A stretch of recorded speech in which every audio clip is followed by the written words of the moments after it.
Всем доброго дня! Наконец-то мы сегодня вам покажем тот самый долгожданный рецепт кето-чизкейка.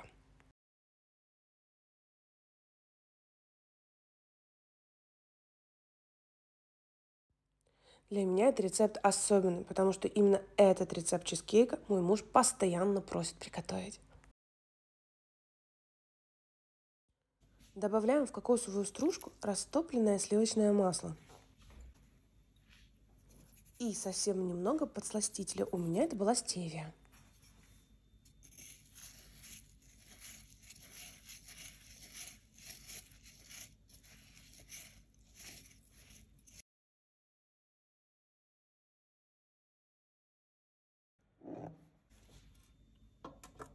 В емкость для выпекания первично кладем пергаментную бумагу и выкладываем нашу с вами смесь сливочного масла и кокосовой стружки. Из этого у нас получится корж, который я рекомендую вам потом плотно ручками размять, чтобы он получился прям такой тверденький. Это очень вкусный кето-рецепт. Вы будете худеть во время еды. Этот пирог без теста, без муки. И я вам обещаю, вы будете делать этот торт каждый день.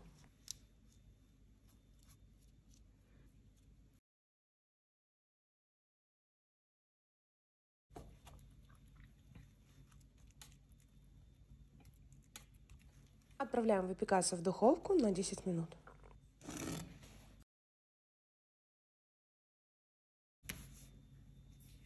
Нам с вами понадобится творожный сыр, крем-чиз, рикотта или маскарпоне. У меня был просто творожный сыр. Добавляю подсластитель, немного ванили и обязательно лимонный сок.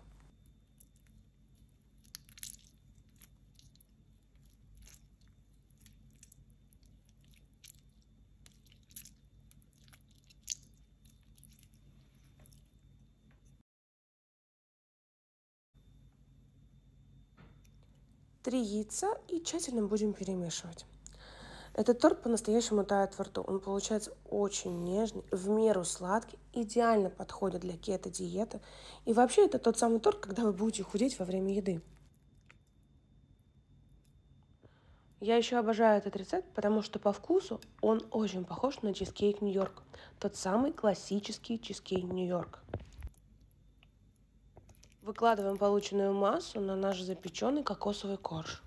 Этот торт получается без муки, без теста. И готовится он очень просто. У меня это занимает буквально 10 минут. То есть 10 минут и торт готов. Ну не классно же?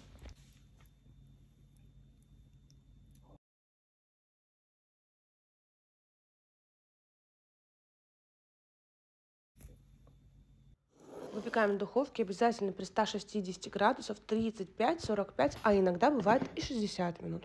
Вот он готов. И я предпочитаю украсить его миндальными лепестками, но это не обязательно. Если вам не нравится визуал этого тортика, можно его тонким слоем смазать творожным сыром и сверху посыпать лепестками. Тогда он точно будет как в ресторане. Как вы помните, на кето-диете можно небольшое количество ягод. И этот торт очень хорошо сочетается вместе с малиной. Я использую замороженное, которое заморозила еще летом. Вы только посмотрите на его консистенцию. Это супер нежный торт, который тает во рту. Сверху я сначала его поливаю малиновым вареньем. В моем понимании малиновое варенье – это просто перетертая замороженная малина. А сверху для красоты добавляю еще просто пару ягод. Вот такой вот очень простой рецепт самого вкусного тортика, который я ела. Я обожаю этот кето-рецепт и готовлю его постоянно, и вам советую. Оставьте, пожалуйста, ваш комментарий, если вам что-то непонятно. Я очень буду благодарна за ваш лайк. Подписывайтесь на наш канал, чтобы не пропустить наши новинки.